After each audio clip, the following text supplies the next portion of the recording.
ஆனால் அதை திரும்பி பாருங்க, ஒரு ஆள் சின்னதாக ஒரு பரிசலில் போகிறாரு, பரிசல் இல்லை, ஆமாம் ஓடு, திரும்பி போட்ட ஒரு ஆள் அப்படி உட்காந்து போயிட்டு இருக்காரு. ஆமை ஓட்டினில் ஏறி ஒருவரால் பயணம் செய்ய இயலும். இக்கருத்தை அரசியல் கண்ணோட்டத்தில் காணாமல் அறிவியல் கண்ணோட்டத்தில் மட்டும் காண வேண்டும் என வேண்டிக் கொள்கிறேன். ஆமையின் ஓடு உறுதியான எலும்புகள் மற்றும் கெரட்டின் என்ற ஒரு வகை புரதத்தால் ஆனது. இதன் காரணத்தால் அவற்றின் பயோனன்சி தண்ணீரை விட அதிகமாக இருக்கும். அதாவது ஆமை ஓட்டுடைய அடர்த்தி நீரின் அடர்த்தியினை காட்டிலும் மிகுதியாக இருக்கும்.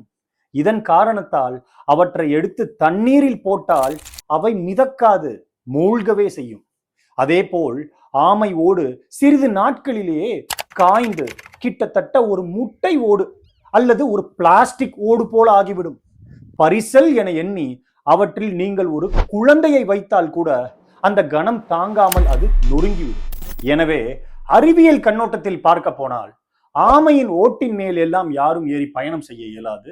நன்றி.